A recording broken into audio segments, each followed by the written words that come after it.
Hi, everyone. Welcome to Waste 360's Nothing Wasted podcast.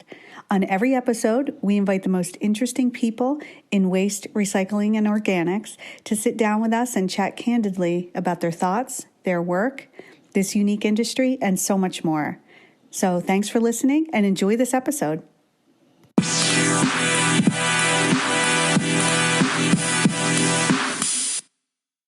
Hi, everyone. I'm super excited about this episode. I'm a huge football fan. I'm sure a lot of you are as well. So when I heard that Tampa Bay, who's hosting Super Bowl 55, had this amazing sustainability initiative planned, I had to hear more about it. So here's more information on that. It's with Katie Kicklighter, and she works in events and she's part of the Tampa Bay Super Bowl 55 host committee. She's awesome. She gives us some insights, and it really is a teaser because we will certainly follow up with her closer to the big game and after to get some statistics around food waste and other things. But anyway, give a listen and hope it gets you ready for the big game. I know we can all use something positive to look forward to. Hi, everyone. This is Liz Bothwell from Waste 360, and I'm with Katie Kicklighter, Manager of Hospitality and Events for the Tampa Bay Super Bowl 55 host committee.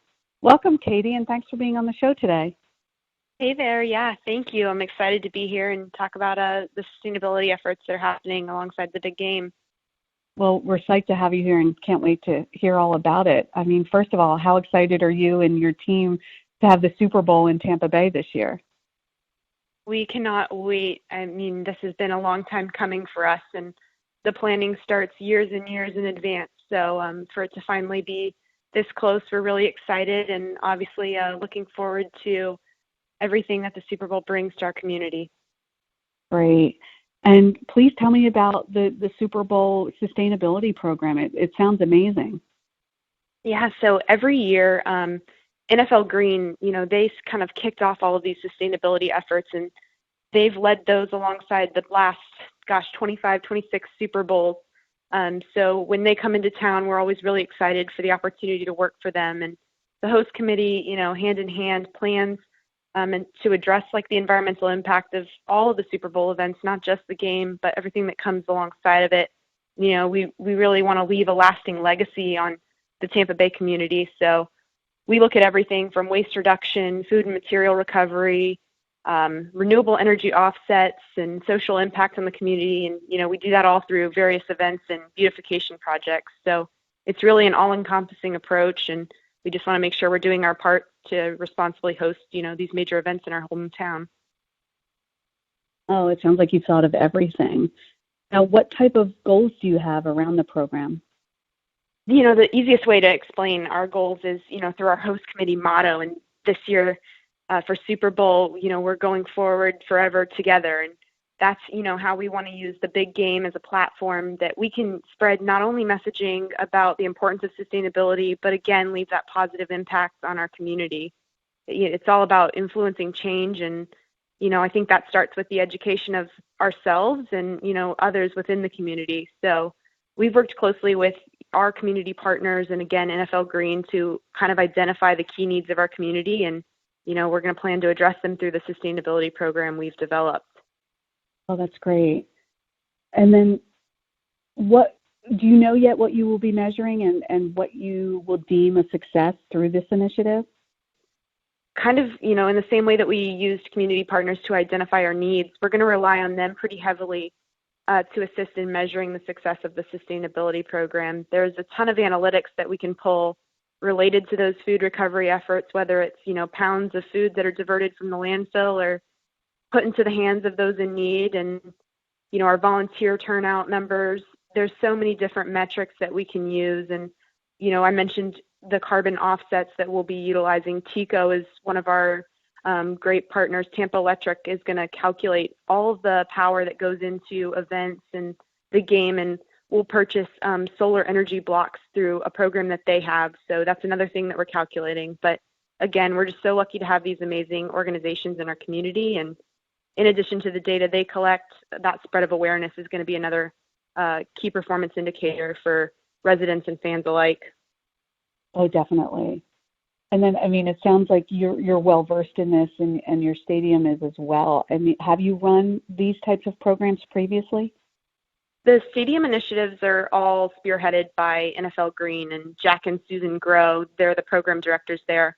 They're going to work closely with the Bucks and Tampa Bay Sports Authority to make sure that, Raymond James Stadium is ready to host the Super Bowl and ready to do it in as environmentally friendly of a way as we can.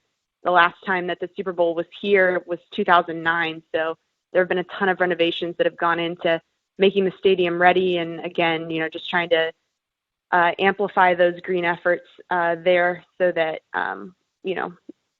we can ensure that recycling and a lot of those different initiatives are in place for the game.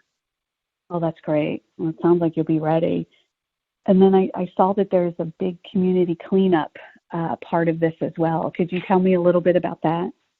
Sure, absolutely. This is a program that we're super excited about, and we call them greening events. And these are also in conjunction with NFL Green, and they kind of double as beautification projects, but they include everything from community gardens in our local parks, tree plantings. We've done recently, our first event was a sand dune restoration at Picnic Island. So, we got tons of sand that was brought in, and then we had volunteers that were planting different grasses and things to stabilize that environment. So, we really looked at the gamut of things. Another huge cleanup event that we'll be hosting is the Super Cleanup, which is something that the host committee is going to help coordinate. And, that's set to prime our downtown corridor before the teams and fans arrive in Tampa so that everything looks spick and span for them as they come into town.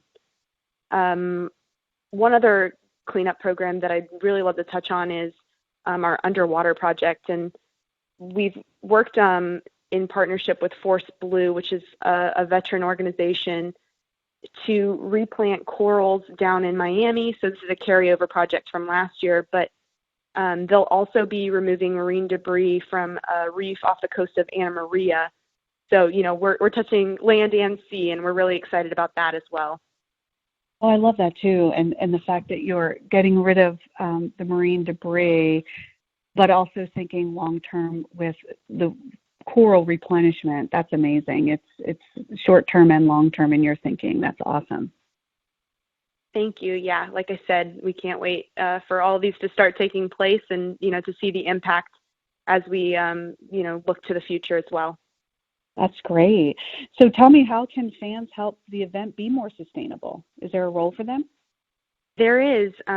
We have a great volunteer program that we're launching, and there are opportunities for people to get involved, whether it's through volunteering for our green teams, which are going to be along the Riverwalk, and they're going to help educate participants on the different recycling opportunities and kind of sustainable behaviors that can be utilized alongside our Super Bowl experience event. And then we'll be hosting, again, that Super Cleanup, which everyone is welcome to attend, and more details will be coming out on that soon as those plans are solidified.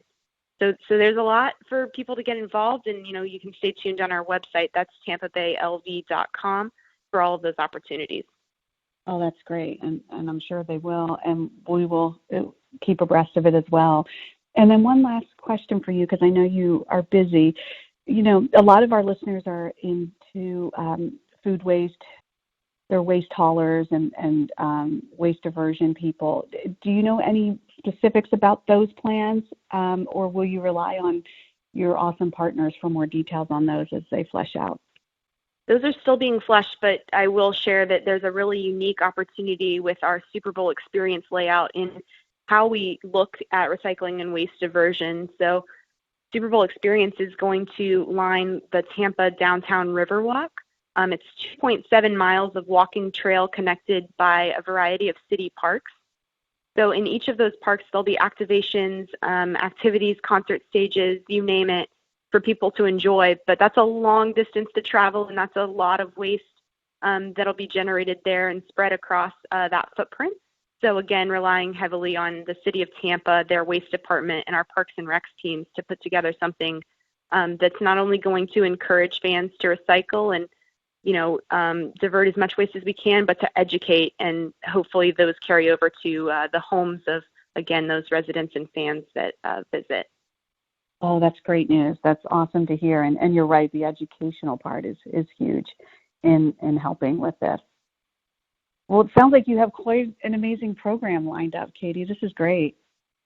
Of course. Thank you so much for your time. And, as we get closer to the planning, we'll be happy to share more details as they become available. Okay, that sounds great. We will touch base with you, and then I can't wait to watch the Super Bowl in your town. Congratulations and good luck. Thank you. Okay, thanks, Katie. Have a great day.